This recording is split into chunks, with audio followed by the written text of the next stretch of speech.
Samantala, muling tiniyak ng pamahalaan ang pagkakaloob ng tulong para sa mga biktima ng bagyong Yolanda. 2 taon makalipas ang kalamidad, umabot na sa mahigit sa 5,000 tao ang nabigyan ng trabaho at kabuhayan. Ayon kay Labor Secretary Rosalinda Baldos, may 500 bago at nagbabalik negosyo ang pinagkalooban ng Certificate of Compliance ng DOLE. Report si Rocky Ignacio. Tuloy-tuloy ang pagbangon ng Region 8 kasama ang Tacloban City mula sa pinsala ni Super Typhoon Yolanda. 2 taon matapos ang insidente, sinabi ni DOLE Secretary Rosalinda Baldos na may mahigit 5,000 katao na biktima ng bagyo ang nabigyan ng trabaho at kabuhayan.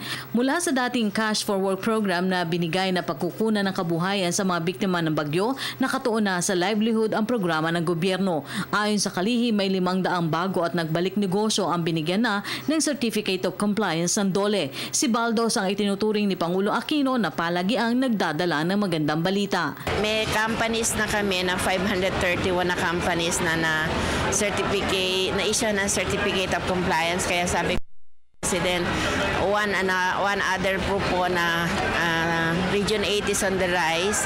Nakapag-issue na po kami ng 531 sa companies na nag-ooperate na Certificate of Compliance sa labor laws.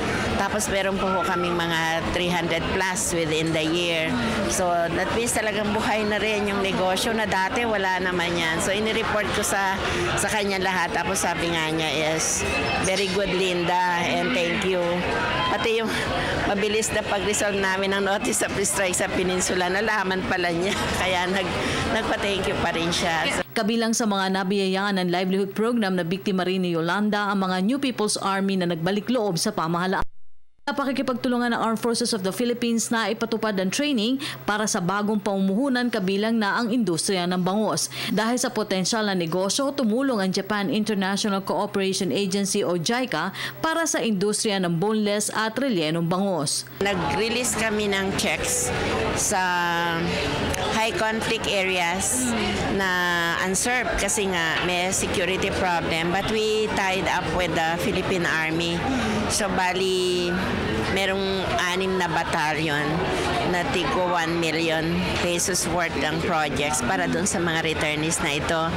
Yun. So, ngayon, napapasok na namin yun. So, kaninang umaga, kahapon nag-release na siya, kaninang umaga, ang nauna naming tinulungan after Yolanda na nabisita ko na. Ano siya, sa bangus, yung debone,